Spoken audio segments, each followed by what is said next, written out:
Good morning, everyone. Welcome to this. This is the second live stream event of this run of Caring for Vulnerable Children. I'll start by introducing myself, although I guess if you've got to week 4 on the course and you're sitting watching this, and chances are you know who I am. My name is Graham McPhee. I'm the lead educator on Caring for Vulnerable Children, and based at the University of Strathclyde in Glasgow in Scotland.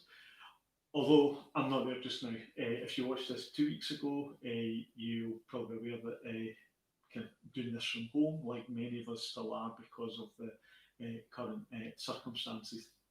So kind of slightly different setup to how we would normally do it, but it shouldn't get in the way of us having a good conversation today. So first of all, kind of thanks to everybody who's been part of the course so far, the first 4 weeks of this run. Thank you for all your contributions and the kind of comments and chat that you've been kind of making across the 4 weeks so far on the kind of various pages. I know we set up certain pages as discussion, and they get lots of comments, but actually that doesn't stop lots of interesting comments getting posted elsewhere. And it's kind of nice to see some of the different contributions and people, especially when we've got participants responding to other participants' comments and getting conversations going amongst yourselves. So that's really nice to see. There's over 2,300 of you in this run now, so we've got a really large and rich learning community this time round. And again, I was mentioning 2 weeks ago just the huge range of countries that are represented within that, over 100 different countries. So a truly kind of international learning community with the, I guess unsurprisingly, given that we're based in Scotland and the UK, the vast majority of them come from the UK, and then a range of other countries represented. And again, as I mentioned 2 weeks ago, I would like to think that whilst I'm based in Scotland and the UK, and a lot of the practice examples I might be referring to in scenarios kind of linked to that, the themes that we're talking about throughout this programme are universal, in a sense that this issue of kind of looking after vulnerable children, caring for vulnerable children, and thinking about kind of some of the different issues and challenges involved in that, and how we might respond, and kind of some of the different debates that kind of come about kind of rights and responsibilities and what should happen and what shouldn't happen. These are absolutely universal themes, and I would be encouraging people to think about, even if I am referring to the Scottish or the UK context, about how does this play out in your setting. So what we're going to try and do over the next 35 minutes or so is I've pulled out some comments and that people have posted, but also if you're watching in real time, so I should always say this at the beginning, I can recognise that kind of most people actually watch it after the fact, so they can't interact with me in real time. But if you are watching in real time, I can see the chat bar down the side of my screen. So if you do have any kind of comments or questions you would like to make and responding to anything that I might say, then please put that into the chat bar, and I'll try my best to respond to that in real time as the live stream takes place.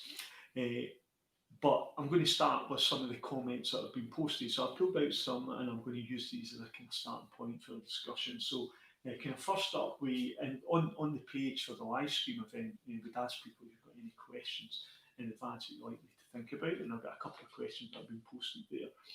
So I'm going to start by responding to them. So kind of first up, we had a question from Martin Hatton. So Martin, thanks for posting your question for the session today. And Martin's talking about a Scottish context, and he's talking about a kind of post-COVID context. Actually, probably important there as well, just to kind of mention. We say this at the beginning. Obviously, this course was created before the global pandemic, so there's none of the materials that you're accessing specifically speak about COVID and the situation that we've been placed in due to COVID. But there's obviously a whole range of issues that when it comes to care for vulnerable children that have arisen as a result of the global pandemic, lockdown, and all different restrictions that have been put in place right across the globe. And then the differing ways in which different countries and communities are now trying to respond to that, and kind of where they find themselves now. So, whilst that's not in the learning materials, such, it's certainly something very relevant for us to be commenting on in in the comments and in the chat and in this session today. So it's kind of quite helpful that kind of Martin's kind of mentioned this first up. And what Martin is commenting on is it's just about some of the challenges that and the different ways in which the system is responding or not responding to the situation that we find ourselves in. Kind of post-COVID, he talks about schools in Scotland saying that there is still limited engagement with vulnerable children, and kind of how we're actually going about meeting the needs of these kind of young people. Lots of meetings or cancelled meetings, lots of stuff happening by Zoom or by means such as this. So in Scotland, we've seen the children's hearing system, which you've been hearing about, and you'll find out more about next week as well. And we've seen a children's hearing system operating by Zoom. And some of the challenges involved in doing that, kind of dealing with kind of very fraught, very complex, very emotional issues, and doing that via Zoom. And certainly, also, that's a challenge that lots of people have been faced with all around the world for the last kind of 6 months or so. But very apparent when we think about caring for vulnerable children, and kind of think about kind of what sort of impact is this having on the way in which we're looking after children, and kind of other rights potentially being curtailed in some way, and are we somehow perhaps failing kind of families within the care system who need support.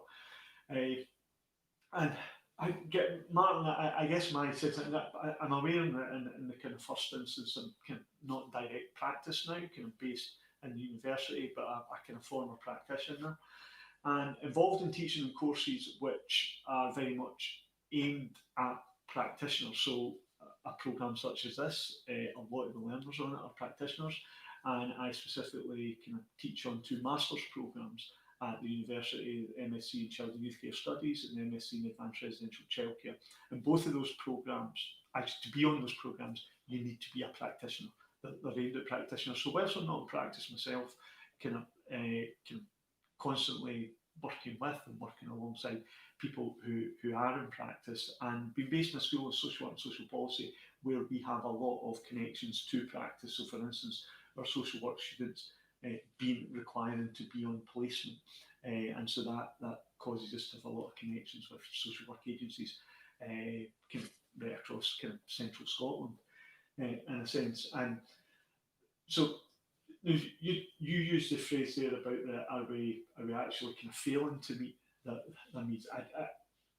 I don't know that I can respond to and comment on that specifically, but I think what we can acknowledge is that this situation has certainly presented services with a huge number of challenges in terms of how do we continue to best engage with children and families who are part of the care system and we're trying to provide kind of services and supports to, and how do we do that in a way that is safe and meaningful and effective, and puts the appropriate checks and balances and protection in when it's required, or kind of where it's required, because this whole scenario has kind of moved a whole number of boundaries. And I know that kind of from speaking to some people who are in the practitioners, frontline social work practitioners, and talking about some of the experiences that or some of the shifts that they've had to experience, whereby rather than physically meeting with families and clients, about that all being done by phone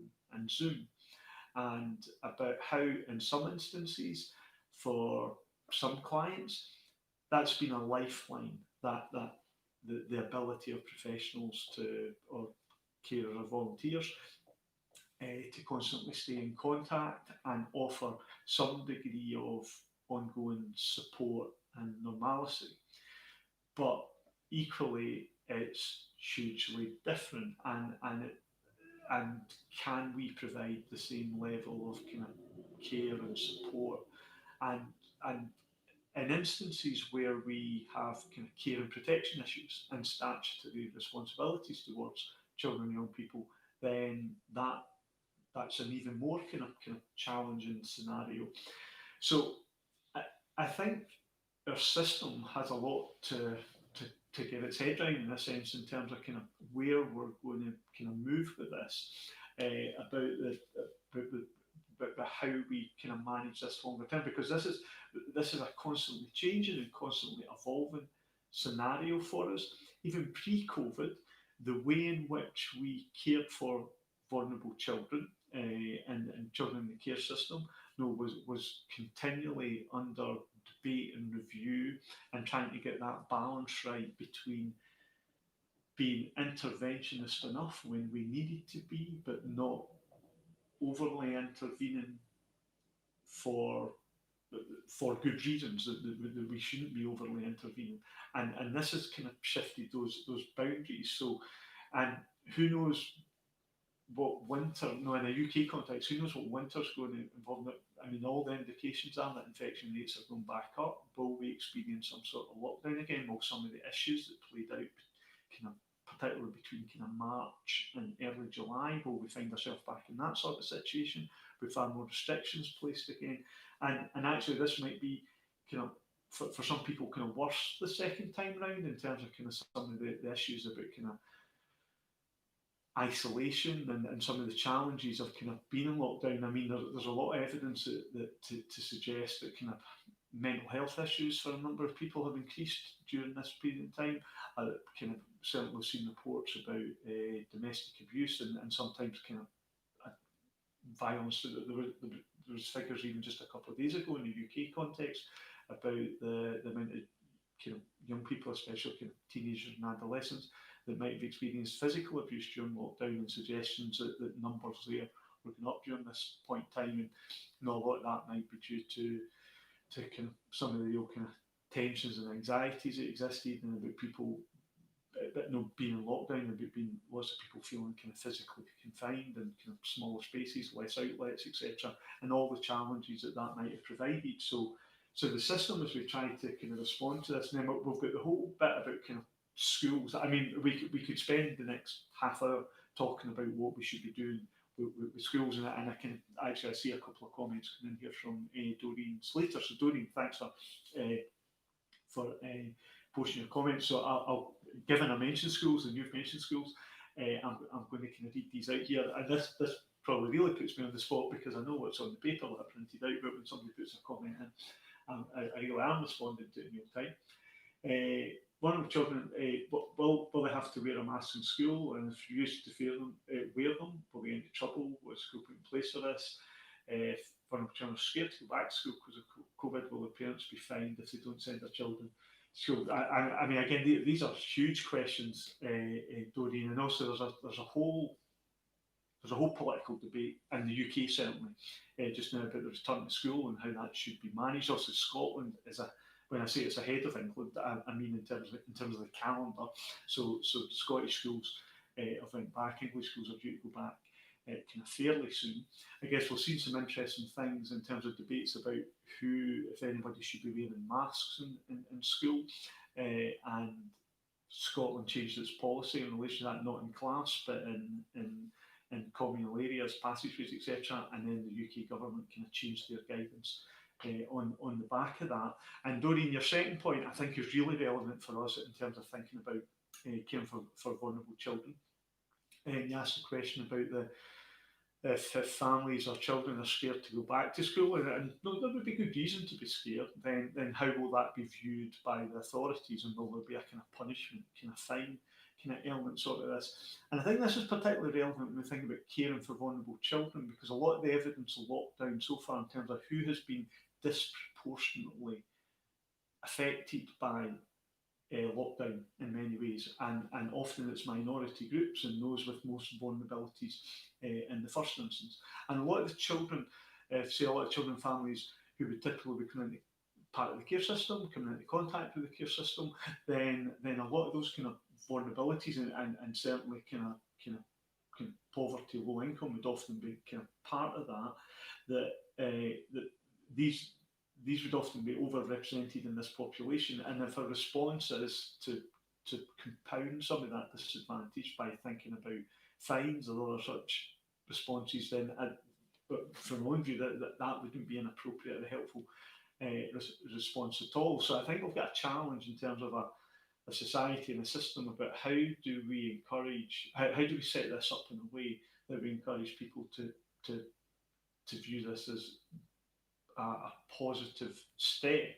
And I guess the way to do that is for it to be managed in a way that gives people confidence that sending young people to schools will be managed in an appropriate way. And again, I could sit and spend the next 25 minutes on how much confidence we've all got in some of the higher level decisions that have been taken about our education system, and again from the UK system in terms of kind of thinking about to reopen schools or not to reopen schools, about how that is managed, and that's before we even think about exams and grades and such like. So I think it would be fair to say that there's a number of questions kind of kicking about that. I mean, my personal response to your first question there would be I think it would be a hugely retrograde step to take an approach that where we were trying to compel families to be sending children to school through through compulsion with fines and such like within this kind of current scenario. It just feels to me utterly counterproductive. We had to find different ways of engaging with that issue. And let me link that into another question. So another question posted by Natasha Alloy. So Natasha, thank you for posting the question. I'm just going to pause to get a drink of water. Thanks. Always make sure I get water beside me when I do this so that I don't get a croaky voice. Natasha asked the question, one of the other themes we've been talking about this week, and we'll link this into kind of schools again. One of the themes we've been thinking about this week is about the sort of care that we want young people within the care system to receive, and particularly the issue of love. So obviously you heard from Jenny Malloy this week, the interview that with Jenny, and as always, every time we run this course, the material presented by Jenny gets a huge response, kind of hugely kind of impressive, impactful speaker reflecting on our own experiences, and kind of hugely kind of powerful in many of the things that she's talking about. And you don't mention Jenny by name in this comment, some other people do. I've pulled some of those comments out, but it's connected in a sense. You say, are there any future plans to look at caregivers training with regard to touch and love? Because obviously that was some of the things that Jenny was talking about, possibly more thinking about kind of social workers, residential care workers, but this equally applies to schools as well. I'm working in a secondary school, and it does concern me that we are discouraged from touch. In previous roles, in particular, I was working as a prison officer, so that's kind of two very contrasting experiences you've got there, Natasha. We were clearly told we could be friendly but not friends, even the most vulnerable knew this. And that's quite an interesting comparison you're making there, Natasha, actually saying that, comparing your experience working in the prison system to education. The reason I've got obviously you posted the question, but one of the things that jumps out at me is that I think this is our 13th run of caring for vulnerable children now. And it always comes up as a theme, partly because of Billy's story, partly because Billy's got Mr. Merton at school, and that opens the door to that conversation for us about kind of the role that school can play or does play for many young people, and especially those experiencing some vulnerabilities.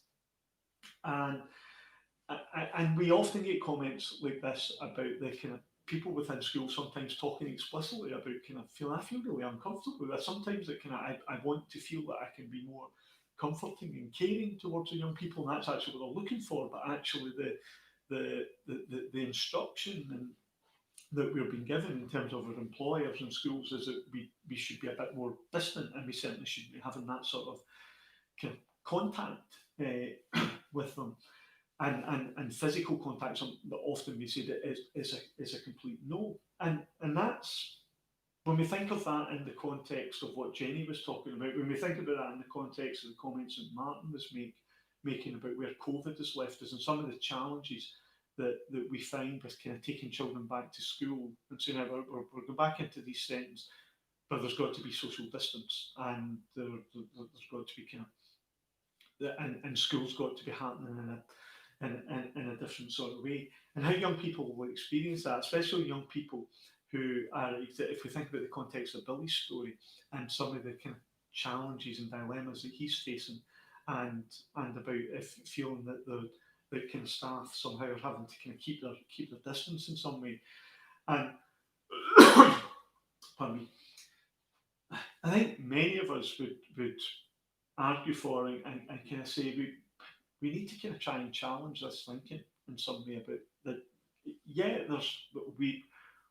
we're when working in a school or settings, we've got a professional role, but we at the end of the day we want and we need the young people that we're working with to feel absolutely cared for. And I was going to use the word loved, and no, actually the use of the word love has become quite a hot topic. And I'll mention some stuff about the Scottish Independent Care Review in a minute. So, Natasha, I think you're absolutely right to kind of highlight this issue about kind of how schools do or don't approach some of this. And when I'm saying schools, I realise some of this is kind of sitting with education authorities and such, but I do get a sense that practice within different schools can vary depending on kind of head teachers and management teams and the message that they give to their staff and kind of what they encourage and permit. But I think there's got to be a huge, and especially actually post lockdown, and a lot, and then linking this to kind of what we know about young people and mental health, and especially linking that into COVID, about schools are about education, but schools have got to be about more than education. Schools have got to be about kind of nurture and growth and other such things, and that kind of social element. And we need staff, and we need to enable staff to be able to engage in some of these things. And again, linking this into some of the other material that you've thought about, or that I should think about this week.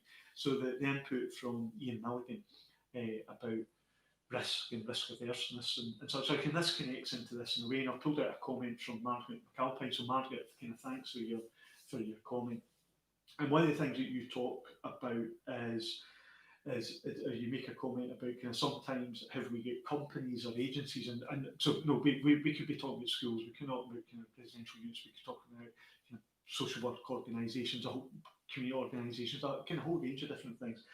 But talk about this balance between the best interests of the company or the agency rather than the child. And I think it's a frustration of many people, and really I think this is what Ian was tapping into in his presentation about sometimes when we've got protocols and procedures set up that an agency might say this is about protecting children, this is in the best interest of the child, and actually sometimes thinking is this actually in the best interest? Is this more about the agency looking after itself and almost kind of trying to prevent something going wrong? And when I say something going wrong about kind of challenging situations developing, actually the and if it kind of there's many examples, and Ian was citing some of them and when he was in his talk, and some of the kind of linked reading materials that you can look from that as well. And yeah, we've absolutely got to challenge that, Margaret. The whole point of agencies kind of thinking about caring for vulnerable children is to actually care for vulnerable children, and to do that sometimes means taking risks, but it's not a carte blanche to just kind of do whatever we want. It's about kind of taking reasonable steps and engaging in reasonable activities with in the knowledge that sometimes things may go wrong, and but actually, and just because things go wrong doesn't mean that they can't be retrieved, and we can plan for predictable crises. We can plan for kind of sometimes to go wrong, and help children and young people to learn from that, to kind of pick up the pieces. And actually, when we think about this in connection to resilience theory, and Ian was talking about that and connecting that in, but actually the way that young people, part of the way in which young people kind of grow and learn and develop resilience is that they've got to be exposed to some degree of risk. They've got to learn how to fail or to mess up in some way. And again, our task is to be there with the appropriate safety net, if you want to call it that way, and that kind of framework round about them, and to help them to kind of learn from that. But simply denying them the opportunity to sometimes take those risks, whatever it might be, that doesn't help them to learn all the time, and it actually could be seen to kind of inhibit the growth of resilience. So Margaret, yeah, I would agree that that's a challenge that we've got to kind of constantly manage in terms of kind of some of these decisions or some of these policies that have been developed about what's in the best interest the children, or is it about kind of agencies looking after themselves in a sense? And I'm going to go back to kind of flitting about here, but I told you a couple of comments that were made particularly about kind of in relation to Jenny's material and thinking about what Jenny was talking about and loving. I'm just going to take a drink of water here.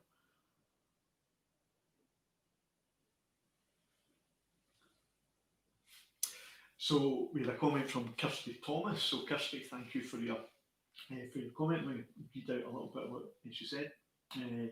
Said Jenny Malloy's story is completely inspiring and illustrates this vulnerable children need those looking after them to be genuine and authentic in the care of them. It needs to be about the relationship and not just about professional boundaries and practice. And I think that connects into some of the things I was mentioning kind of 5 or 10 minutes ago about we need care staff, and so when I use staff, I'm talking about kind of all adults involved in kind of caring for children, kind of caring for vulnerable children. We need all adults involved in that to ideally to be genuine and authentic in their kind of care for them. Sorry, apologies if you heard something pinging on my computer there. I thought I'd silenced everything and I hadn't, so let me just do that just now in case anything else should come in and somebody else replies to that. So apologies for that. But I think what jumps out from a lot of people about kind of Jenny's story is in terms of within her scenario about the way she experienced people, some of those kind of key members of staff that were there for her, and they were doing more than going through the motions. They were doing more than just doing a job and picking up a wage. And in terms of kind of how she experienced that and the care and love and claiming, and I said that about mentioning the kind of Scottish Independent Care Review. So we're an independent care review in Scotland, which reported in January. And I think actually one of the challenges for us in Scotland just now is holding on to the findings and the messages from the Scottish Independent Care Review. That's always a challenge when you have a big review, big piece of work. Various reports, various recommendations, but there's a lot of history, not just in Scotland, in a number of countries, of things like that happening, and then what's the follow through, what's the kind of longer term impact in practice, and that's always a challenge for systems, that's always a challenge for society. I think it's even more of a challenge in this scenario because reported in kind of late January, early February, and obviously we get to kind of late March, global pandemic lockdown, and kind of attention shifting elsewhere, and there's an absolute need within Scotland to ensure that we don't lose sight of the messages within the Independent Care Review. And actually, some of those messages feel more pertinent than ever now, for linking this back to the comments that Martin was making at the beginning about kind of how we're responding to vulnerable young people within COVID. And what the Independent Care Review was questioning about kind of love has got to be at the heart of the care system. All young people have a right to grow up in a loving and caring environment, and that is regardless of whether they're living in the community with families, whether they're in various different parts of the care system. And historically there's been too much evidence of young people growing up within the care system who don't feel cared, who don't feel love for it, and we have got ample testament to that in terms of the voices of care experienced adults and young people currently within the system. And we need to challenge that and we need to change it. So within a Scottish context, it's been pleasing to see that stated clearly and categorically by the Independent Care Review. And we've got government endorsement of that in terms of we need to change that. However, in some ways, there's actually deciding that and stating that and putting it in the report and saying this is a name. It could be argued that's the easy bit.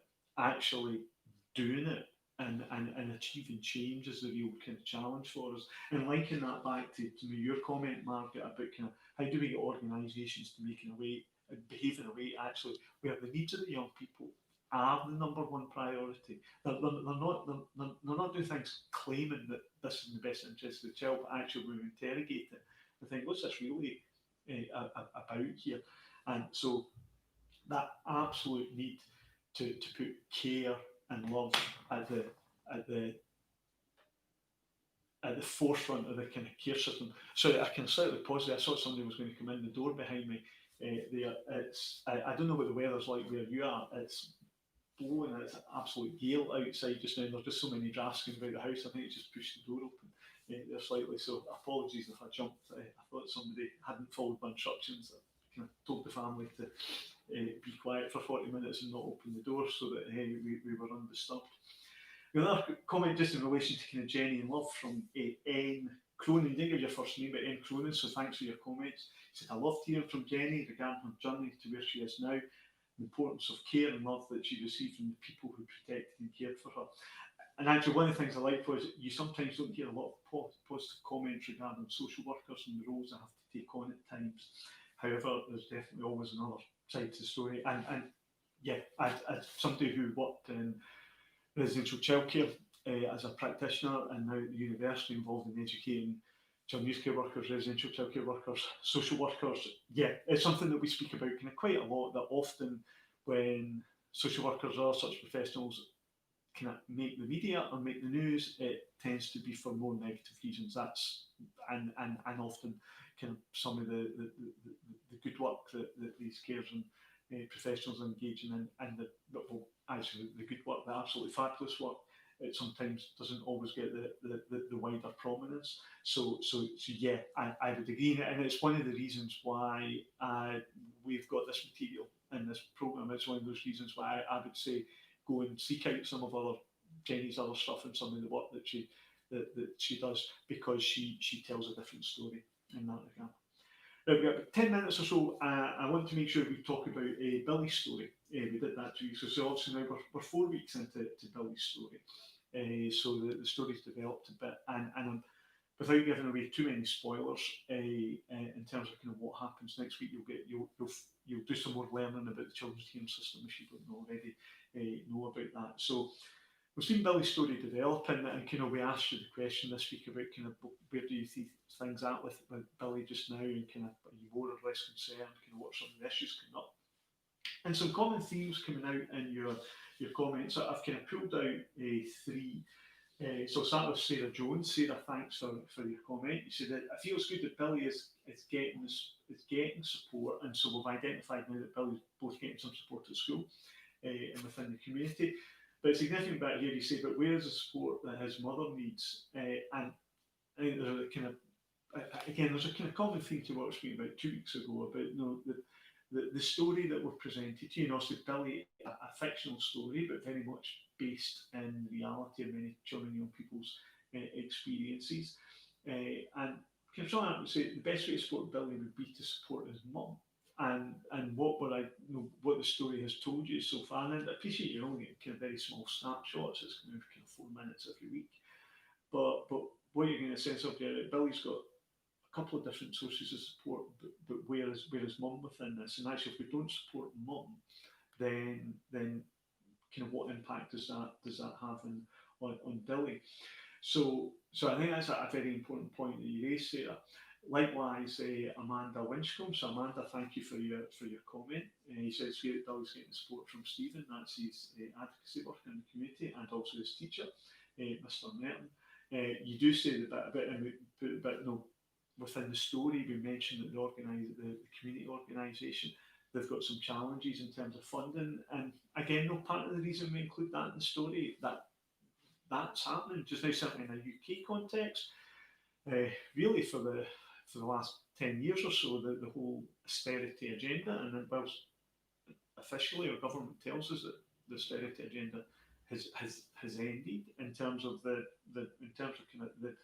impact of financial policies on organisations and services still feels very real, when there's kind of less funded services now than there's ever been. And again, if you think about this in the context of COVID, or when I say, sorry, I should qualify that, there's certainly less funded services now than there was in 2010. But a lot of analysis suggests that there's more need in terms of kind of children and families who could benefit from services. So Amanda makes a comment. It's really distressing to kind of think that an organisation such that, and the work that it does, might lose its funding, might lose the ability to support children and young people. But again, Amanda picks up the theme of kind of no mention of support from mum. If mum had more support, this would in turn help Billy. absolutely. And and again, it's questions that were asked 2 weeks ago about how does that get prioritised within the system, and I guess some of the challenges, some of the discussion just now is that's really challenging within the kind of current set of kind of situations, and it's been made all the more complicated by COVID. And we're seeing some quite, certainly, and again in a UK context, we're seeing some quite alarming reports about the financial challenges that a number of local authorities and organisations are facing due to COVID, and how that might impact on core and statutory services. Never mind more preventative, supportive services, the type of which Billy is being supported by. We've got one more comment as well here from Francis Tolan. So again, Francis, thanks for your comment. Kind of quite a long comment. I want to kind of pull out kind of one part of it. You mentioned about Billy being a young carer, absolutely, and again we've kind of designed the kind of story in that way. And you say, no, we do know that young carers often have poorer outcomes in terms of their education. You say he might be attending school, but you say he's likely, I would say he's possibly not learning or not learning as well as he might do because he's preoccupied with what's going on at home with mum. And we absolutely do know that from a lot of work's been done with young carers about them reflecting upon their experiences and terms about that, and about that constant worry, that constant nagging about the situation back home, about the person that cared for, in Billy's case, his mum, and about how that might impact on their ability to be truly present and engaged in their education, and actually within other aspects of their life.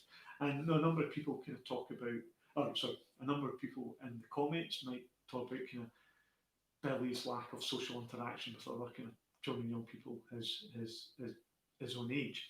And sometimes for a number of young carers that can be a challenge, because being a carer can be a time-consuming process, and the impact that can have on young people, that ability to socialise and form those connections with children and young people their own way.